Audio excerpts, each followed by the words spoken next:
Hi, welcome to another exciting episode of the Andre The Beast Crayton Show. Damn, I'm excited today. And I know what you're saying, Dre, you always excited. I put it like this. If I don't become excited with my own projects, who else is going to become excited about it? So that's how I look at it. But today is really cool because I grew up watching soap operas. Pretty much we all have in my generation. And the number one soap opera for me was definitely The Young and the Restless. Why? Because as a young man, young black man, I got immersed in the idea of possibility. And what do you mean when say possibility? The idea that I can have power. I can have money. I can make decisions that not only affect myself, but affect others. But what I didn't see at that time was very little of me. I had the ideology of what I saw immersed around me, which was a structure that showed possibility with themselves, but very hard for me to obtain. However, times change. It's called evolution. And change is crazy because change given to the right individuals can really be impactful to open doors for others. But first we have to do this when change happens and opportunities happen. You have to be open-minded.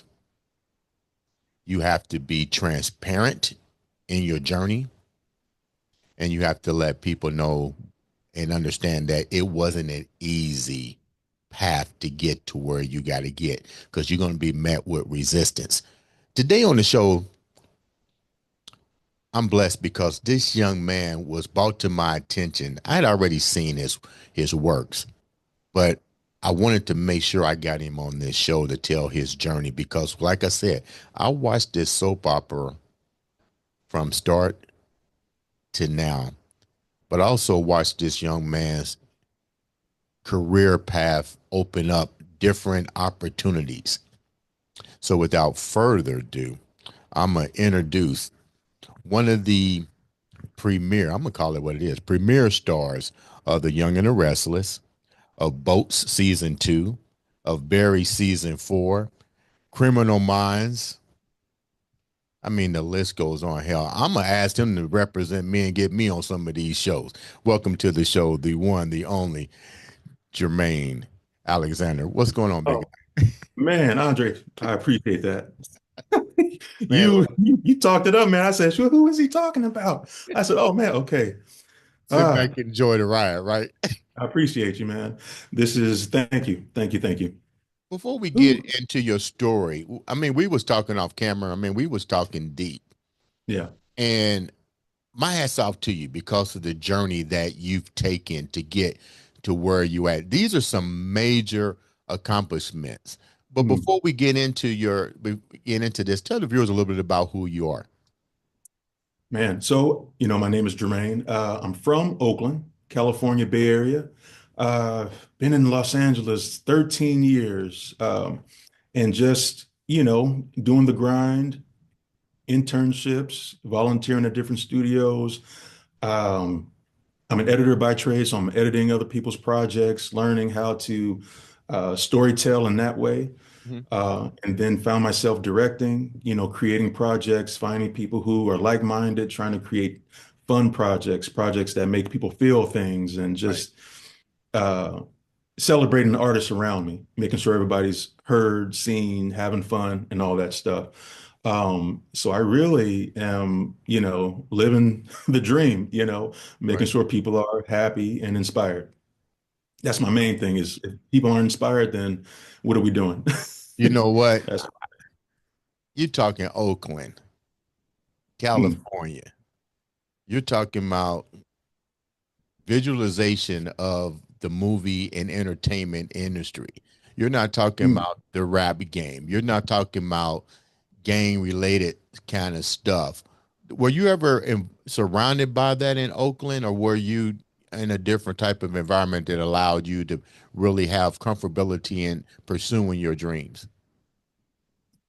Well, yes, I was. I always tell people, I say, I don't look like where I came from because what does that even really look like? Right, And then, I can say, well, I won't say it. I'll just say this. I'm from Oakland. I'm from the hood, but that doesn't mean it needs to look a particular way. right, And it can, and we have the power to take control and project what you want mhm, and what you want to instill in the world.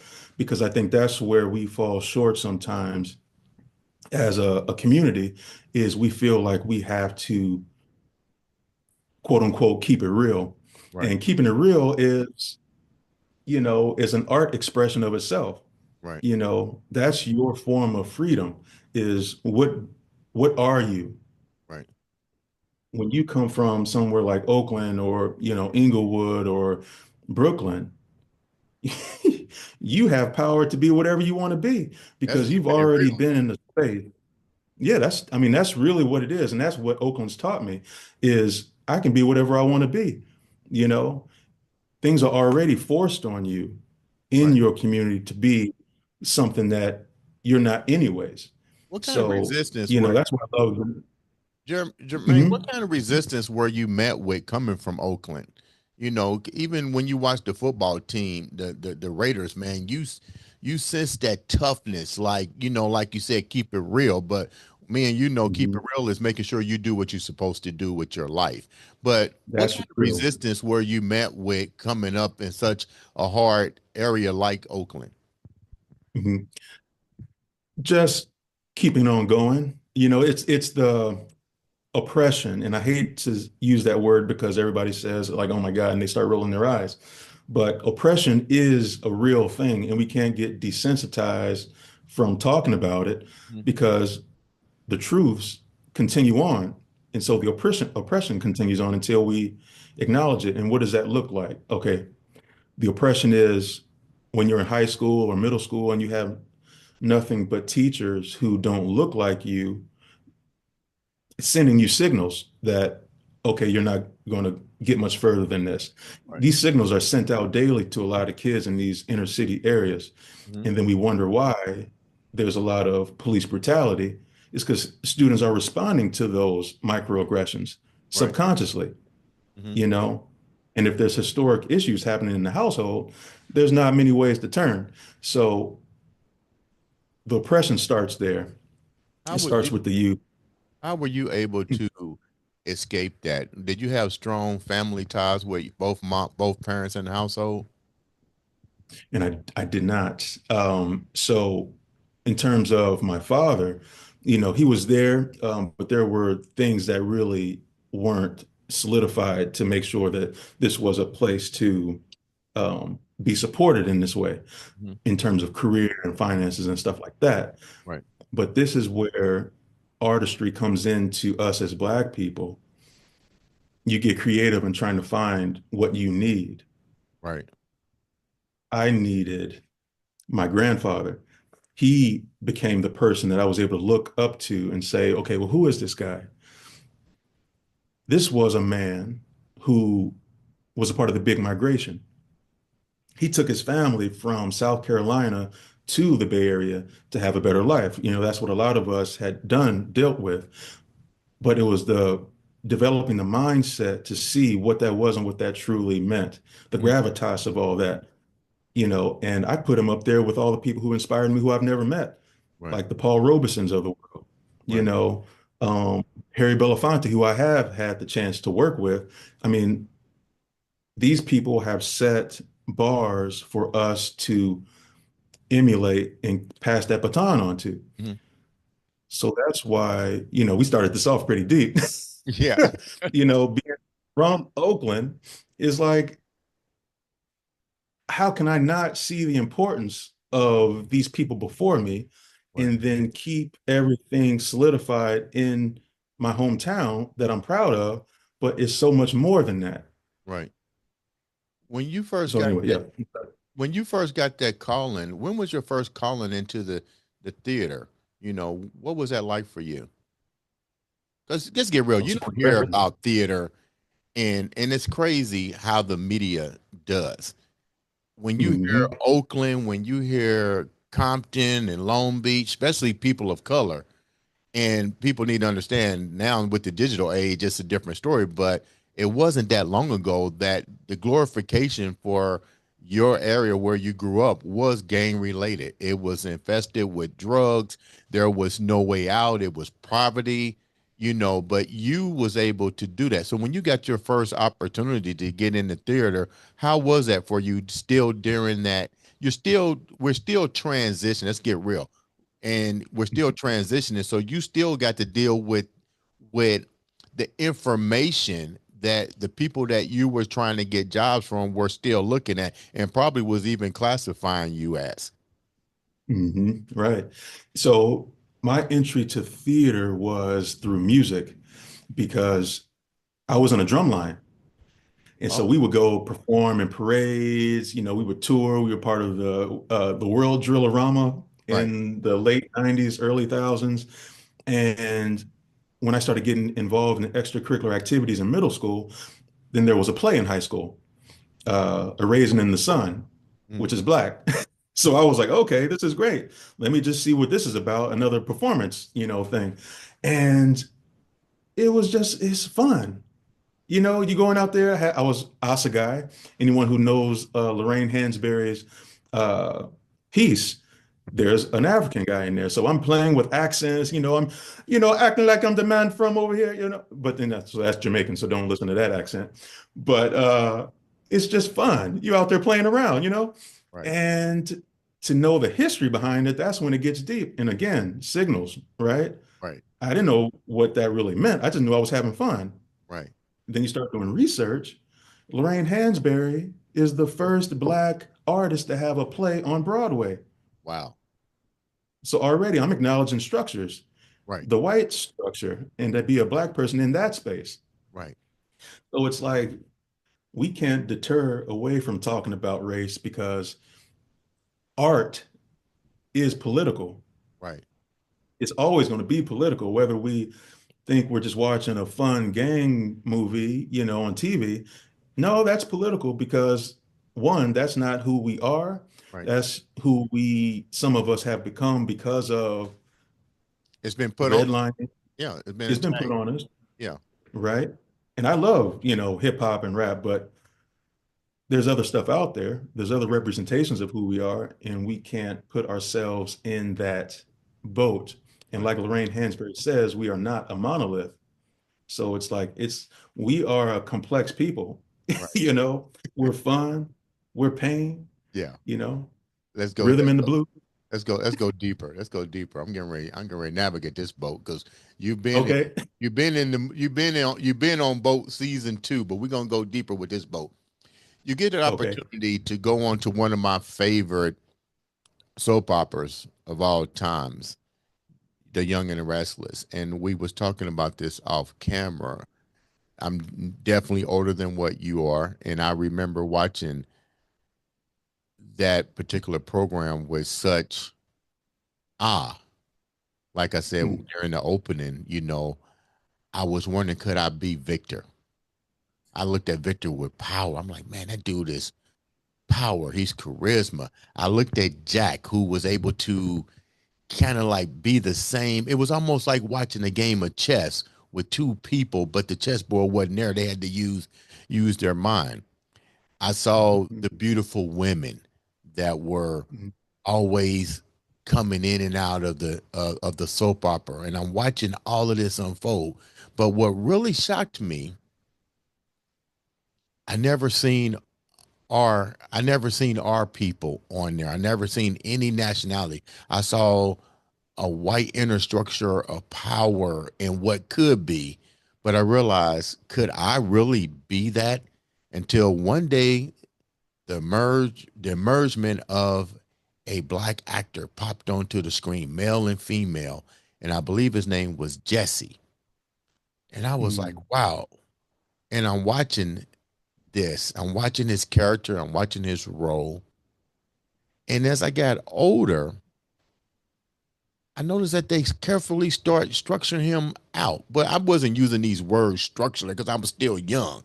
But I'm watching right. and I'm asking myself, what's his role here? And it's funny because I could identify with Jesse. You know, he was troubled, but he was trying to find a way. And they never explained how he got caught up into the um, inner structure of white power. Mm, But his mm, girlfriend was there, but they didn't tell you how she really got woven into that. Long story short, it was a dream for a person of color to be enjoyed and quickly taken away because they put him back in his place. They labeled him as a troubled kid, drug user, and later eradicated from the show as well as her being pregnant and blah blah blah. They eventually took him out. Let's move forward. New day, new time. We see your friend Moore come onto the show. We see you come onto the show. Had you watched the Young and the Restless prior to getting opportunity to showcase as Frankie, the character Frankie on the show? Had you even researched it or did anything on it? Well, so I grew up watching it on and off with my grandmother. Hmm. And, we would sit there and enjoy it. And you'd enjoy watching things with your grandparents. So we were having a good time, watching that, Price is Right, and all these different things. And I noticed it, but at that age, I wasn't even really conscious of being black. I just knew if somebody looked like me, I'm like, oh, okay, there's, somebody, Right, right, that could right, be my cousin. You don't know. But it's just interesting talking about that kind of thing because yeah, so I watched it and I understood, okay, black people are on this show, okay, things are happening. But now, having appeared on the show, I'm getting lost in my thoughts here because I want to stay connected to what you were saying. mhm, But I can't help but not talk about that conversations need to be happening in those writing rooms, right, and there need to be more black people in those writing rooms mhm, so that we're introduced in a way that obviously has to make sense, but to be there for longevity. right, Because I do notice that people are being written off and mhm, kind of just like with a hangnail. You're like, what happened to that person? Why are they not there anymore? And easily forgotten. right. But that's just something that they, are working on and need to really consider bringing a lot of people back. What made you decide to take the character role? Because I know you had to do some type of research. Your friend is Mr. Moore. Did you talk with him about his role on his brief role on there? And then what made you really accept this character? And what were you going to bring to the show? Right. Well, I actually don't know him personally. So Okay. that's one thing. But for this role, it was exciting to know that he was from Oakland. Okay. So that is another reason why I really wanted to take this part Okay. is to keep that legacy alive. Right. He's a main star, was a main star on that show. I looked up to him, growing up. So I said, I want to be on this show. Right. Um, and so when I had the opportunity to audition, I was like, okay, I felt good doing the audition. I'm there, I had my setup, all that, and I felt like I was on the show. You know, it's really something about really being confident in your work because I could have not got it, just like a million people audition every day. Like I could have not got it. So when I got it, I was like, excited, nervous, and then just feeling like my dreams came true. And it did. Right. Just the power of knowing that dreams come true and having that moment was special. What was so special about playing that particular role for you? Oh, honestly, just having the role, it's just having it is special, Yeah. like this is my opportunity to do my work on this main stage on a show that I look up to. But that particular role, Frankie owned that bar. Hmm.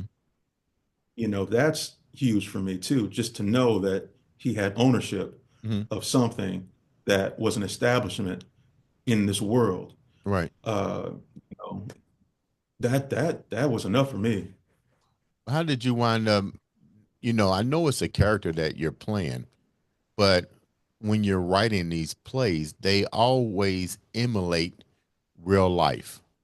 Hmm. You a man of color who owns this bar, but you're surrounded with your counterparts that are multi-billionaires and millionaires that you're dealing with every single day. How do you when you're playing this role, how much of reality really sets in, and what part of that reality do you kind of say to yourself, it's like an epiphany, like, wow, this really does take place, and it may not be a good message to send to people. Right, right. Well, there are those sides that, because I started noticing how they were dressing me, which is, you always have to be dressed. You go to wardrobe, Right. but then they start putting on the hats, that kind of make you look not as successful as you are. And you just kind of see how they drop you in there. And it sends out signals. People are wearing suits and they're, business people. And then you go to this bar and then it feels grungy. That's the world they build. And that's fine because those people do exist. But it's the effect that it has on that character's longevity in the world that they place you in. Hmm. And that's where it gets a little muddy Right. because how long is that world going to have this bar that looks like this with this person that dresses this way, Right. unless they create a relationship with someone who's involved in the main world. Right. So, it's the signals that are being sent, and a lot of it is subconscious. Right. So conversations just need to be had in those rooms. Why do you think that conversations aren't brought up in this room? Why do you think that we're not seeing more s- stories about us being implemented into the soap opera fields? I mean, we're talking not only the Young and the Restless, we're talking about the Bold and the Beautiful. I mean, these are some high power shows, but they isolate the black story or the black presence to where it's either a short visit to the world of empowerment, or you won't even get to the world of empowerment. But you had to stay in there. Why do you think this is such a hard topic to talk about with great writers? And let me say what I mean by great writers. You're talking soap operas. They last longer than fucking box office hits. They're not going anywhere. Hmm. These characters are legends. I mean, let's get real. Victor's been around for quite some time, and he's still there. He's a household name. These characters that these writers create are actually, if they had to create a walk of fame, everybody on these soap operas will have their star out there. But why do you think that it's with these writers and they're brilliant writers, or these things wouldn't still be around? Why do you think it's such a taboo topic to focus on writing more about us and other nationalities into the soap opera field? Right. It's just diversity and inclusion. If you have a writing room and everyone's, white or, Asian from, Wisconsin or, Ohio, the limitation of the imagination is just there. Mhm. And it just takes someone speaking out or saying something to ruffle up the feathers for people to say, well, maybe we should have, someone who is complete opposite of me sit next to me and give us some ideas. Mhm. But you have to see that that's a need. Right. And if there's no need, Right. then things aren't going to change. Did they ever come to you with your stay there with this character to get your input on the character in general, and to allow you to elevate outside of being the owner of the bar? Because let's get real, Right. you're dealing with some high profile people here that the story that the soap opera is based around. Naturally, just like the series Power, Ghost wanted to own the whole bar. I mean, you're the bar owner. Did the writers ever come to you or the creators and say, look, let's try to elevate you outside of this? Or did they feel like there was a reason to keep you where you was at? Right. Well, this is how the industry kind of works is these types of jobs, because there's different tiers of Mhm. jobs. This particular job was an appearance. So when someone is introduced to a storyline and they're making an appearance, they're there for a limited time. Mhm. Now, if that appearance had turned into a regular role, then I would have been able to start the dialogue on the impact or the life of that character. But that opportunity has to arise. Mhm. So until that happens, then it's just what they write. That's it. You do the job, and that's how it works. You work based on what they write for that role, for that appearance. What would you But the like? beautiful thing is, Go ahead. Go ahead. mm, Go ahead. just the beautiful thing about that is that they gave that character a name, and Hmm. he owns that bar, so he exists in that world. Now there needs to be a writer there who says, "What happened to that guy Frankie, who owned that bar? I Yeah. think we should bring him back." So that's the possibility there. Right. Right. Yeah. Right. Now, enough of the Young and the Restless. We can go on and on and on Oh, all day, all day. all day. But you've done. Let's talk about Boat season two. How did that come Mhm. about? How did that come about? And what was your role there? Right. So this was an appearance on Boats, which is based on a true story, which is fairly a new show with Kaylee Kuko and Chris Messina. Mhm. And oh man, I mean, it's fun, it's exciting. It's one of those shows where you just put it on and you just have a good time. It's a comedy, thriller, horror type show, Right. you know? So yeah, man, they invited me on that show, and it was just a fun time. And I How hard, played a chair umpire. Hmm. how hard is it for you to get into all these different characters for you? And then, if so, which character do you really like to play when you're looking for a role? Like, what character do you like to play, and how hard is it for you to go in and out of all these different characters, from Frankie to appearing on the boats to Barry to different things? How was that? How was that done for you? Right. Well, I like challenges. So I Okay. always like to see what that character's limitations are.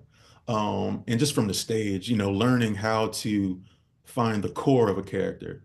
Mhm. And people like to say this, they say, well, don't do too much. Like if it's not on the page, don't put it on the stage. Right. I don't love that. So I like to see what their limitations are. And I like to see, well, what would it look like if they were out of character? Right. Like what makes them tick and get to the point to where they're doing something that is not what they would usually do, because that's the fun for me. What makes that person odd in this moment? And so that's what I like to bring to each role. It's like, what makes this person a little quirky right here? What takes them out of who they truly are? What's the best character that you've played so far? You've been on a lot. I mean, we can go on forever of all the things that you've accomplished on the screen, but what character do you Mhm. like? Give me three characters that you like Ooh, to man. play the most and why. Right. Man, well, two come to my mind right away from the stage. I played John Coltrane in a play called Birdland Blue at the Roby Theater Company. Hmm. And then I played Lion Maxon in Fences, an August Wilson play. Right. And they both were connected to music.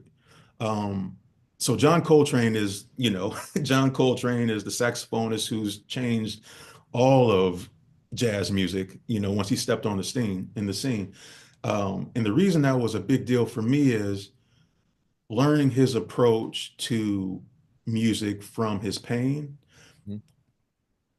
but also his spirituality and how that infused the growth of his impact on all music. Like you'll hear him for eternity, just because of the particular person he was, being from the South and what was going on during that time, the racial things that were going on. But then him in particular, the impact of the deaths of his family in such a short period of time at such a young age, Right. diving into his life and realizing what happened to him and how he became a terrible saxophonist to the best saxophonist you'll ever know, Yeah. Yeah. just what that really means. Um, and then to go to Fences, playing Lyons Maxon, another musician, I related to him just because he was more of a modern man Mm. who was dealing with, terrible relationships, trying to maintain a relationship, and then, being broke, being a broke artist, understanding what that meant, and trying to figure out this relationship with his father. Right. So that one was so personal to me is because I was in a relationship that was failing. Me and my dad were trying to figure out like, how do we make this relationship cool? And then loving my love for music, and being at that time an artist who was just trying to figure it all out.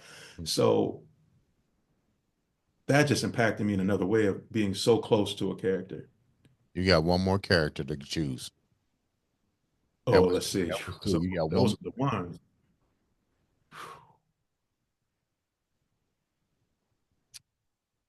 Let's see. Well, there's one. This was from way back in the day, and it was a musical, so I had to learn how to sing. You had to learn how But to sing.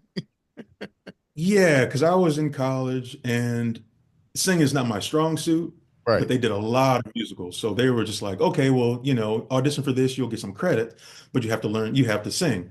Right. And the director knew I couldn't sing. So this play was called Once Upon a Mattress. So he cast me as the king, King Sextimus, who was like a horny toad, but he was mute. Okay. So he was chasing all the strumpets around town, and he had Yeah. this thing, and he's honking out. But I had to sing behind the scenes to be a part of the ensemble. Right. And so that it forced me to learn how to use my body to get myself out of my head and just to physicalize everything. And he was kind of a mime. So he had his son that he would mime to. And so that was a learning thing for me because it's like, well, how do I use my body if words is the language of the town? So that was cool. That was real cool. You mentioned the three characters, and you mentioned the relationship part that you was going through, and you mentioned trying to understand the relationship with your father. Mhm. Take me down that a little bit. Like, y- I can tell now you probably have a great relationship with him, but elaborate a little bit on you was trying to fix the relationship or understand the relationship with you and you and your dad. Explain that a little bit. Right. Well, without going too deep, my father was in and out of jail. And so we missed a lot of time together. And then the times when he was out, there was just always a battle of just trying to understand one another. And, it would just turn into arguments. So that puts a hedge between a father and son because why can't we just talk things out? And, after years and years of just trying to make things work, it was just like, what is this? And then we figured it out. So that's what that is. And I think that's something that's it's something to be said about just communicating. What was you And that's trying with to get him to everything. understand, Jermaine? What was you trying to get him to understand? Because Just probably, when you are away, incarcerated for a while, time mhm. still goes on, but it may not go on to the same extent, being confined. But what were you trying to get him to understand? What was the disconnect outside of not having time together? What was you trying to register for him to understand? Right. Well, also remember, this is me as a kid. So there Right. was things I just didn't understand. And for me, it was something as simple as, you know, why aren't we doing this? Or why aren't we doing this? There's a comparison thing that happens when you're a young person and you don't understand what's happening with other people. And then, Right. like you're saying, someone from who's incarcerated, there's another mentality there. Right. So there's two needs and wants from two different angles that just isn't coming together. And so I had to get mature enough, and then he had to experience and get mature enough in a way to understand that this is an important relationship and that it should be treated like that. And that's just something that's a part of communication. Mhm. You know, what is here? What's needed? You know, what do I need to understand? What do I need to understand? Why is this a thing? You know, and What did what that's did you what it take is. away from that? Like, what was the end game? Because it had to be when you're dealing with the confrontation of the issue, Hmm. there's the end solution, and that end solution should be something that you carry on to the next part of your life, your family or your friends. What did you get from the womb process with your dad? Right. Well, this is why I'm an artist, is because, and I thank him for it because he's one of the greatest teachers in my life. When you get to a point, if you have this kind of relationship with someone, you're forced to see why things are the way that they are in the context in which it is. You know, my father was a man who was born and raised in the 60s and 70s in Oakland, California. You know, so this is the Black Power movement. This is right in the middle of the Black exploitation era. This is after the big migration, after a lot of people have come from the South. So these are particular people who had developed lifestyles that were just what they were of that time in that particular area. We know what that is, you know, in some of Yeah. our favorite movies, you know, like the Mac and stuff like that. So, you know, you have this image and lifestyle that's happening back then. That understanding alone healed me because all of us have that. Something has happened that has allowed us to be a certain way. Mhm. And we have to navigate the world like that. But we Mhm. have to understand the context in which all has happened. Right. So, like, so I just made a documentary titled Theater While Black, and Right. it's about the Roby Theater Company. And the reason I'm tying these together is because the Black arts movement is such a huge deal, and it still is today, but we have to understand that it's still going on. Right. So when we watch these TV shows and movies that are out here with mostly Black people or devoid of Black people, when I say art is political, everything is the way that it is based on how things were and people's point of view about how things were. Wow. So we're not watching things just because it's entertainment, although we think we are. Right. But like when we say, what's the daily programming? Right. You're watching things because people had point of views about things, and that's manifested itself in the art that we're watching. Wow. So when you watch to escape, I mean, you're escaping maybe your daily things, but you haven't escaped someone's point of view about what you are or what has happened in the world. Things are still working. You mentioned your relationship was without getting deep. How did all of this affect your relationship or Oh, relationship huh? or relationships? Oh, relationships. Yeah. It's all better, you know, because you come at something with an understanding. Right. Because you know, when you're young, everything is, you know, you're ready to pop off at any moment. You just Right. mad Right. Right. or excited or whatever it is. It's like, but when you get that level of just understanding and you approach something that way, you know, everything's good. Everything's all good. What has been the major highlight of your career so far? Like, give me like two of them, the major highlights that has been life altering. Because the reason I say that everybody has something, but you got to ask them I call it the domino thing. Like, what part Right. of that experience has really changed you and you grew from it? Right. man, I mean, just believing in myself, and that's the thing. It's like we all have this powerful thing about believing in ourselves. But my biggest thing Mhm. is working with my idol, Danny Glover. You know, What? You didn't tell me that off camera. Dan, you well, it was keeping a too brief many, you conversation, keeping man. too many secrets, man. I'm telling you, man. Shoot, we got 5 more hours. Shoot, let's Yeah, talk. Danny Glover, man, what was But, that like? you know, and it didn't look like how I wanted it to look like, because he's actually the reason why I'm an artist. Because, like I said, uh, uh, A Raisin in the Sun was the first play that I had really undertook, and he was in A Raisin in the Sun on television that I had seen. Right. And so I was like, man, I want to do that. But when I saw The Color Purple and him in The Color Purple, I was like, this is what I want to do. And acting was the first one, but then it was like, okay, filmmaking. Now, I didn't know my introduction to him would be directing him and working with him in a documentary. I didn't know that.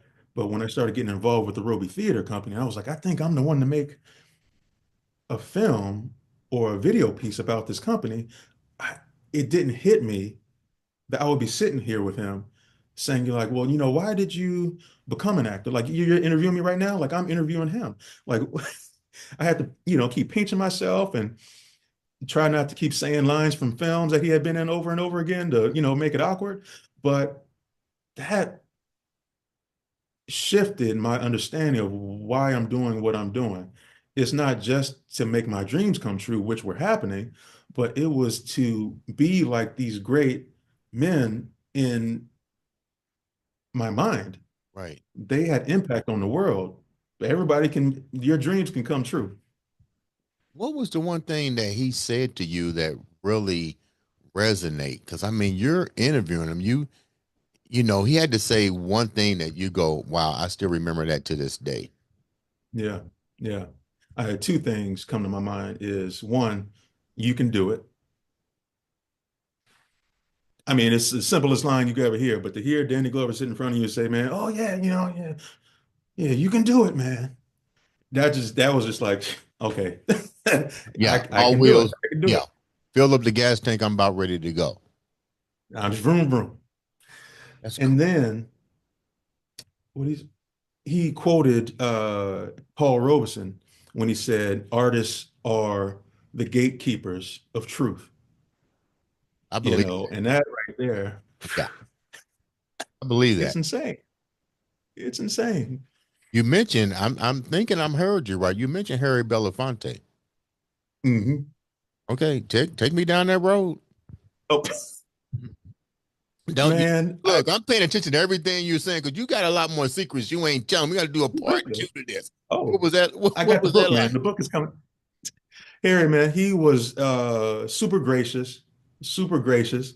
I was working behind the scenes for the honorary Oscars, and Right, this was back in the day. And I'm getting a teleprompter ready, and it's his words that he needs to say. I'm not thinking I'm going to meet him. I'm just here doing my job. right, And all of a sudden, it was like the door opened and you could just see smoke and lights coming through the door. And I'm like, I'm getting blinded. And it really was the light because it was bright outside. But then you could hear people saying, like, oh, he's here, he's here. And I'm like, okay, I need to do my job. And I'm looking down. I was like, oh, snap, that is Harry Belafonte. And hmm, so I start stumbling over the words. And it's actually a really funny thing because in the moment it was terrifying, but yeah, in retrospect it was hilarious because I'm there, I'm reading the teleprompter out loud. Then all of a sudden I read like a Japanese word, and all of a sudden I can't speak English anymore. right, And the people in the pit, the music people, they're just like looking at me, and I'm like, oh man, da, da, da, da, da. I couldn't even say the. yeah. And then my contacts started like throbbing in my eye, and I thought it was gonna pop out. And I finally gathered myself because I'm like, okay, you literally look like a fool right now, but it's already happened, so just finish your job. So I finished. Then I walked down and I said, well, I got to meet Harry. Walked over to him, shook his hand. He greeted me. And he said, that was you reading my lines up there? So now I'm really embarrassed because now I know he saw me. I said, yeah, that was me. He's like, oh man, good job. So I said, okay, he's a good guy. He lied to my face. All right. But he was super great. And then he was like, what did he say to me? He said, man, they got a good person to play me. Really? I said, here, you didn't have to say that, but I appreciate you. Thank you. Wow. And he stayed in contact with me, got his contact information, and Really? just kept that, friendly conversation going. And That's that really means everything to me. So rest in peace and power. that's crazy. Before we wrap up, Mhm. first of all, thank you and thank Desiree Benson for making this introduction. She's definitely one of the best Oh, she's PR great. people She's I've run fantastic. across. Yeah, she's all. You know what? I tell Desiree, I thought I was busy, man. She's always busy, but you know what? She Oh, always she's working. with you. Yeah, yeah. I'm like, dang, you're the hardest working woman in Hollywood. But my last question before we wrap up: Criminal Minds. That's a Mm, major, major name in mm. television. Um, Yeah. how did you feel when you got the opportunity to be a part of that? Another dream. You know, like I'm really truly blessed and humbled and grateful for the opportunities that I've had this far. Like the gratitude is unbearable sometimes. I've always wanted to be on that show. And to make an appearance like that and to work with Joe Montana, Yeah, who's like an acting legend from yeah, Tony to the television, it was great, and we did that. I had what that was an appearance of about 5 lines. yeah, And we worked that scene. And I said, I could do this scene 100 million times. Keep yeah. me here. Don't tell me to go home. It was great. Great. You know what? I got to start riding in the car with you, man. Well, you said, You getting too many doors open up, man. Look, I tell people out there, look, all I want is one line on something. You know what I mean? I'd rather do the new Godfather that's coming out. Just give me one line. Is that all you got? One. That's all it takes, man. One line. What right, right. what else you got in store? What else going on with you before we wrap up? What else you Right. got going on? For sure. So I got a lot of auditions coming in next year, but I have a documentary that I told you about that I'm really trying to get that out into the world. So that's Danny Glover and Ben Guillory, who was one of the best mentors one can have of the Roby Theater Company. That's coming out sometime next year. Mhm. So I'm in the, process of trying to get that out into the world. Share a little bit So, about what that documentary is about so the viewers can at least be watching out for it. Tell the viewers a little bit about the documentary, what it consists of. right. So this is a Black theater company. Obviously, everyone's invited and able to be a part of it, but it's a company that focuses on Black development for writers, development of actors, and putting them into full-on productions and showcasing it to the world. So when I talk about the Black arts movement, this is a child of that, Hmm. and it's a powerful, amazing space for Black people. So how can Mm. the viewers reach out to you and be a part of this or know when it's going? Because they're going to need your information to find out when it's going to be released. So how can they get all that information? Where can they find you at? Well, follow us on Instagram. So there's an Instagram titled Theater While Black. And we're on YouTube, Theater While Black, and we have a soundtrack. There's a soundtrack with some amazing artists. We got some hip hop songs on there. We got some gospel songs on there. We have some rock, pop songs on there, and you learn more about the industry, that theater company. And yeah, I'm Jermaine. So you follow I am Jermaine Alexander. The trailer's out. I don't know if you can show the trailer on here, but I'll send it to you. Show it Okay. Yeah, if you please can. do. And yeah, man, we're on Instagram and YouTube. You've been blessed with so many wonderful things in your life. Leave the viewers with something that keeps you going every day. hmm Well, my motto is make it happen, Okay. make it work. That's it. I mean, and that means two things. You got to make it work, which Mhm. means whatever it is, if it's, you're having a little struggle, you have one job to do, and that's make it work. And then the other thing is make it work. How do I get paid from this? And there's nothing wrong with making some money. How Right. do I make this a job? Make it work. And my other thing is there's always a guy, there's always a person Right. that is going to get you what you need. Like if you need a studio to record something, who's the person you need to contact to get it done? Right. Because I see a lot of people have issues and getting things started because they're overwhelmed by things they don't know. Mhm. But if you release yourself of all these roadblocks and say, what do I need? What's the next step? Mhm. Who is the person that is going to be able to get me to get this thing? Mhm. You'll get it. Right. And not to leave into another thing, but I always think about this one thing. When I first moved to LA, I had an internship at the Tavis Smiley show, and I had just graduated and almost didn't get it because I had graduated, and you have Right. to be undergrad to have an internship. So Right. I emailed every single person in that office, every single person, like 20 people. Someone finally got back to me. And then that was my way into that internship or volunteer service. And that's when I met all these, amazing people and learned the ropes, ins and outs of the industry. Wow. So we can let certain rules stop us from doing things because if you want it, you have to go after it. Yeah. That's Before it. I got to ask this last question. You got so Okay. you got so much stuff. Me and you can talk all day on this. Talk all A day. lot of things going on, but which one do you like best? Or which one are you favoring more to? Acting, writing, producing. Which one do you like the best and why? Oh man.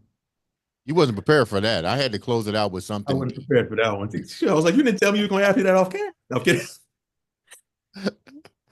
Oh, but you know what? The honest question is, oh, I can't even choose one. I love all of them. Really? There's some that I'm better at, All right, which one which but one are you better at? Which one are you better at and why? oh, see, that's I put myself Yeah, down that road. I did. yeah, I yeah. did. Because I can't even say I'm better at acting because, acting is so, You walked in and out one so, time. right. You know, I'll just say I love acting more. Okay. But directing, I feel I have more of a voice and more of an impact. Right. So I just love having the freedom of expressing what I want to express at that given time. Okay. I'm treading that line, but that is the truth. Whatever I want to express that I have the freedom to at that time is what it is. Because acting is more what opportunity do you have, Right. but directing, I pick up a camera tomorrow and be like, I want to make this, thriller horror movie tomorrow. So let's do that.